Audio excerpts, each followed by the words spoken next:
Hi everyone. I hope you're doing great this week. As I told you, this week we are going to start with our last unit. So let's get started. We will start this unit with relative clauses. I imagine that you know what they are since you probably saw this topic in grammar too, but we will review it. In English will be like a quick review of this stuff for you to refresh what you already know and to clear some doubts in case you have them. Okay, let's start then. So, what is a relative clause? A relative clause is a clause that is embedded in a bigger clause or a massive clause that modifies a noun phrase. It's, of course, a dependent clause, and it functions as a post modifier of that noun phrase. Well, as I already mentioned, a relative clause is a clause that modifies a noun phrase. It's introduced by a relativizer, and it also has a gap that is a co-referential gap with the head noun. What is a gap? It's a missing constituent in this clause. For example, the scientists who discovered the vaccine, there, who will be the relativizer, and the scientist is the noun phrase. In this case, it's a simple noun phrase, but it serves as an example. This is just another way of analyzing the relative clauses. It's the same as I mentioned, but you need to, I repeat this because you need to have it really clear. Like we have different components in a relative clause. We need a head noun, a relativizer, and a gap. A head noun is the antecedent, and the function is the noun that is being modified by this relative clause. Then we have the relativizer that can be a relative pronoun or a relative adverb, or the zero relativizer. It introduces the clause and refers back to what? To the noun phrase. And then the gap. That is the missing constituent I talked about, and it represents the head noun's role. I will explain this with some examples later, so don't you worry, it's going to be okay. But you need to have this in mind, that we need a head noun, a relativizer, and a gap. So what are relativizers? Relativizers can be, as we saw, pronouns or adverbs. Pronouns are who, whom, whose, which, and that. And the adverbs are where, when, and why. And we can also have the zero relativizer. That is, we can omit this relativizer only if it is in object position, not in subject position. So here we have the different relativizers. So we use who for animate things. It can be in the position of subject or object. Then we have which, that is used for inanimate things. Like it can also have the role of a subject or object. Then we have that is used for any of these things, like it can be animate or inanimate, and it can also have the role of a subject or object, but we will see afterwards why it is only defining. Then we have whose, that is used for animate or inanimate things, and it shows possession, like as the example we see there, the author whose book I read. So, sería el autor cuyo libro leí. And then we have where, when, and why, and they refer to place, time, and reason. And they are adverbials. Adverbials because I assume you know why, so I won't explain it so that this explanation doesn't last a lot. Okay. Okay, here we have this part that is usually confusing for us as Spanish speakers. So, whenever we have a relative clause, we have also a subject or an object gap. What is a gap? As I said, it is a missing constituent in the clause. It can be like replacing a subject position or an object position. That is, it is like a gap, un hueco que justamente cubre la función de sujeto. ¿Por qué? Porque ese sujeto o ese objeto ya va a ser mencionado antes en nuestro sintagma nominal. Entonces, it's not necessary, and also it's not grammatically correct to speak or write like that.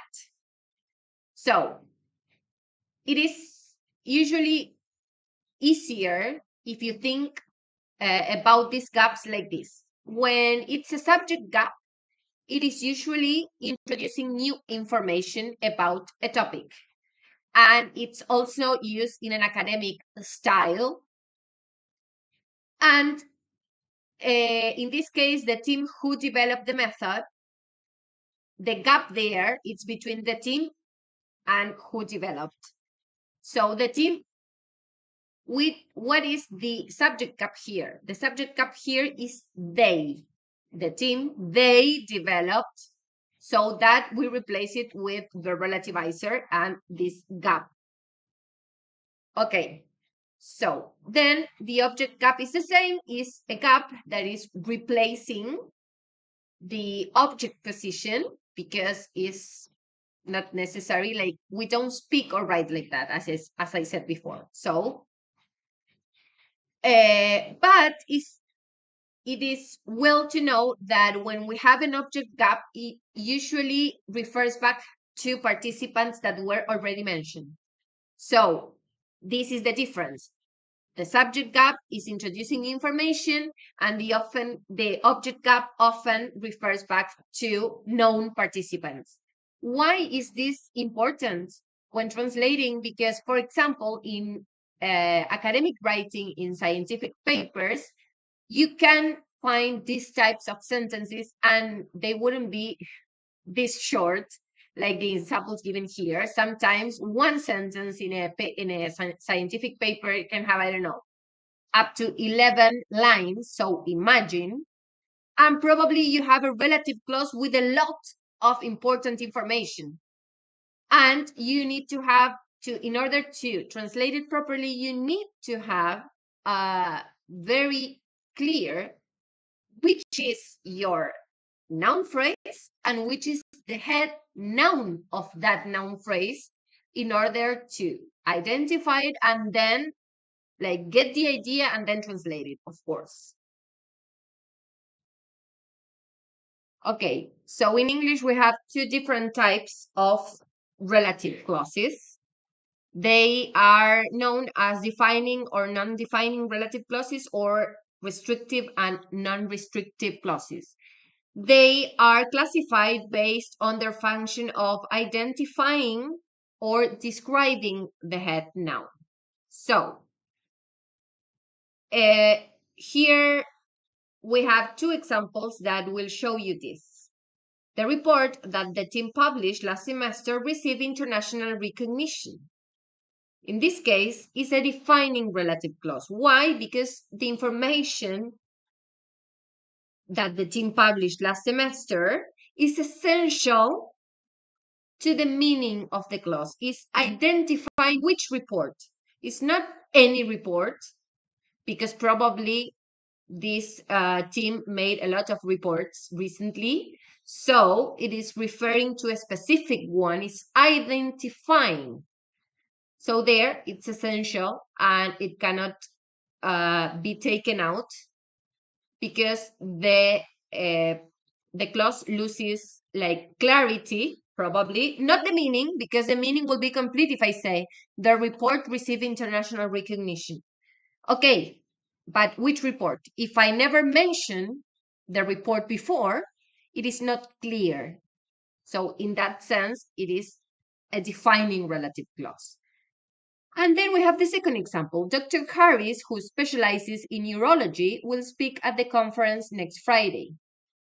We can say Dr. Harris will speak at the conference next Friday. And the meaning is complete and it's very clear. This sentence is adding this relative clause that starts with the relativizer who, is only adding information, extra information that I want you to know about Dr. Harris. But it can be out of the clause, let's say. So there is something else that you probably know, but I will remind you. See that in the defining clause, we don't have comas. And in the second example, that is a non-defining, we have comas. Why? Because that information is all merely descriptive. So it doesn't, like, there is no need for that sentence to be there in order to convey the meaning we want. So that is another important difference and something that you need to bear in mind when you are translating. Okay, this is between commas, this is a non-defining relative clause. That is for you to have the meanings really, or this difference, to have them clear for you, in order to help you translate.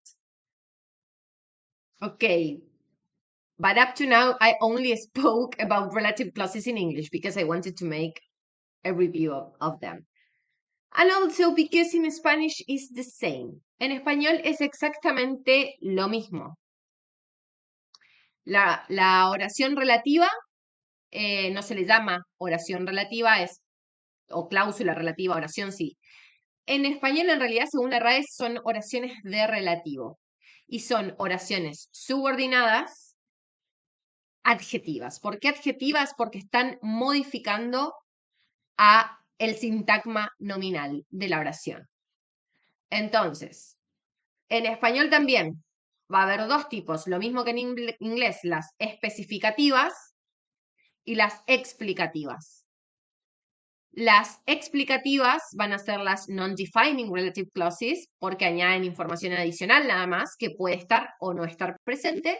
Y las especificativas delimitan el antecedente. El antecedente es el head noun o el núcleo del sintagma nominal como vimos, ¿no? De nuestra frase nominal. Y las especificativas entonces van a ser las defining relative clauses. También, con respecto a la puntuación, sucede exactamente lo mismo. En las especificativas va sin coma porque la información tiene que estar sí o sí. Y la explicativa va entre comas. También es muy similar a lo que conocemos como aposición en español, que es información sobre el sujeto. Después lo vamos a ver más en detalle. No se preocupen. Por ahora tengan esto en claro. Las especificativas sin comas, las explicativas con comas. ¿Por qué les digo esto? También porque pueden encontrarse muchas veces con traducciones que tengan problemas de puntuación, con los signos de puntuación, y esto les va a dificultar la comprensión a ustedes, pero además muchas veces uno tiene que avisar al cliente de esta situación, de que por ahí hay cambios que hacer o cosas que no se entienden, y hay veces que los clientes te dan la autorización de decir, ok, cámbialo, mejoralo, confío en vos y en tu trabajo. Y hay otras veces que te dicen, no, dejá, yo lo cambio, porque quizás el cliente con el que estás tratando es solo un intermediario, no es la persona que escribió. Entonces, uno le pasa lo más detallado posible. Mira, en esta oración, en este párrafo, en tal página, en tal parte, dice tal y tal cosa. Quiero saber si el significado que le quiso dar es este o es este otro, etc. Esto es muy importante. Ustedes siempre tienen que hacer sugerencias, dejar en claro que quizás el texto no está tan claro o no está tan bien, porque no se tienen que olvidar que, salvo que sean escritores que trabajan, grandes escritores que van a publicar y demás, que tienen un equipo de editores muy importante, que hay muchas revisiones y muchas cosas, si es lo que surge mucho por ahí cuando uno está comenzando son trabajos de, no sé, traducciones de abstracts, traducciones de papers científicos para revistas o demás, y en esos casos es una persona que tiene conocimientos de ese campo, pero no de todo esto, de todo lo que implica la redacción, la escritura, la cohesión, etcétera, la puntuación, por supuesto. Entonces, es siempre sin ánimos de juzgar, sino de mejorar ese texto para la audiencia, ¿no es cierto? Porque también va a haber una audiencia que lo va a leer en el idioma original. Entonces, también, para que tenga sentido. Y acá tenemos un ejemplo, entonces, volviendo a esto. Lucas, a quien conozco desde hace muchos años, siempre se viste de negro. A quien conozco desde hace muchos años, información extra, explicativa, que no es cualquier Lucas, es alguien que conozco hace muchos años, o es algo que vos querés agregar, porque ya lo mencionaste, no sé. Lo importante es que siempre se viste de negro. Y acá tenemos dos ejemplos que voy a pedirles que analicen on your own y para que justamente empiecen a tratar de incorporar este análisis que les dije recién. Los estudiantes que entregaron el trabajo aprobaron. Los estudiantes que entregaron el trabajo aprobaron. Do you think there are differences in the meaning if we have commas and if we don't? Think about it and then you will not tell me because this is not a mandatory activity, but I want you to start thinking about it. Okay, at the beginning, I mentioned that in English, we can also have the zero relativizer. What is that? That means that the relativizer can be omitted. It's not mandatory in some cases. It's the same as here in the example. The book that I read, the book which I read, or saying the book I read. The meaning is the same and it's grammatically correct. Is probably when we don't use the relativizer is the sentence is less formal. But the important thing is that in Spanish, you need a relativizer for the sentence to have meaning. En español, como dice ahí, el libro leí. Sí o sí necesitamos un relativo. El libro que leí. Esto es muy importante porque pierde completamente el sentido de la oración y si en inglés no está y estamos traduciendo al español, tenemos que colocarlo. Ya lo tenemos casi incorporado, pero a veces se nos puede pasar por alto, entonces, please remember this. In English, we can omit the relativizer when the relativizer is that or which in some cases, as I mentioned before, but only when it's in object position, not as in subject, as subject. Like when the gap is in subject position, you need a relativizer. When it's in an object position, you can omit it if you want it, but it's more normal in conversation than in writing or in academic writing.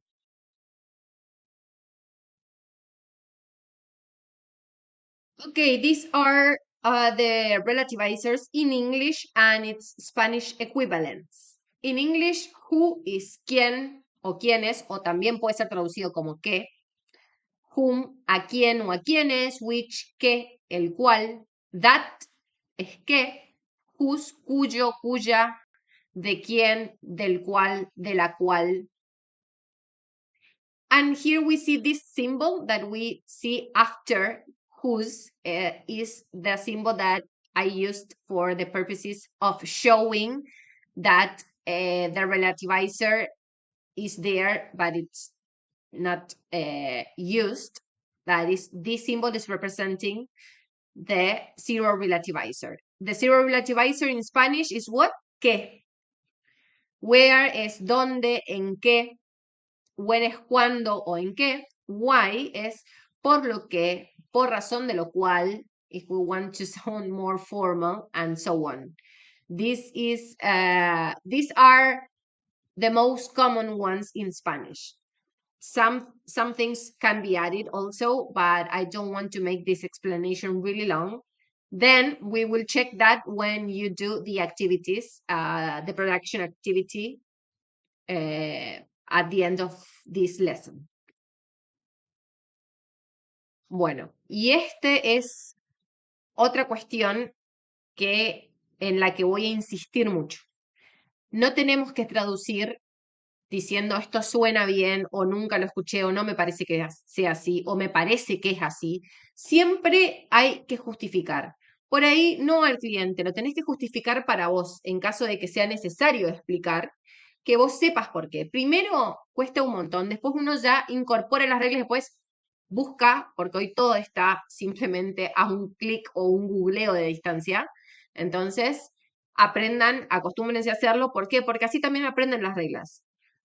Tienen que decidir, salvo que el cliente les especifique, ustedes tienen que decidir qué reglas van a utilizar. Y como traductores nos correspondería utilizar lo que expresa la Real Academia Española, principalmente, sobre el buen uso de ciertas estructuras. Hay cosas que son recomendaciones y hay otras que son mandatory, que son obligatorias y que son de esa manera y no de otra. Entonces, habiendo dicho esto, vamos a hablar un poco de los tiempos verbales en las oraciones de relativo en español. Como vemos ahí, las oraciones explicativas se forman con el verbo en indicativo. Antonio, que llega gafas, está en mi clase. Las oraciones especificativas, sin embargo, pueden estar en modo subjuntivo, indicativo o en infinitivo. Por ejemplo, estas son las amigas con las que paso mi tiempo, sí. Presente indicativo. Y así sucesivamente con los ejemplos que están ahí. Luego, hay en dos sentidos o en dos ocasiones en las que va a ser obligatorio utilizar el subjuntivo en oraciones de relativo en español. Que eso es cuando la oración principal es negativa, como el primer ejemplo, no hay ninguna amiga que me comprenda como Laura. No hay ninguna. Acuérdense también que en English we don't have this double negation form.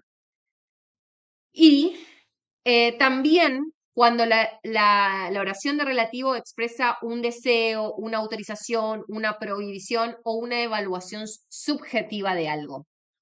Por ejemplo, me gustaría tener una bicicleta que me permitiese ir a visitarla. Me gustaría está indicando de que es algo como un deseo que tengo, ¿no es cierto? Que me permitiese ir a visitarla, está en subjuntivo. Tenemos permitiese, permitiera, remember that. Lo estoy haciendo cortito porque esto yo se los expliqué bien cuando dimos nuestra primera clase sobre modal verbs. Yo les expliqué el tema de el modo subjuntivo, el indicativo, y también les enseñé dónde buscar y cómo buscar. Recuerden que pueden entrar a la página de la RAE a buscar el significado de un verbo, y si scrollean hasta abajo van a encontrar que está conjugado ese verbo en todos los tiempos verbales y en todos los modos. Ok,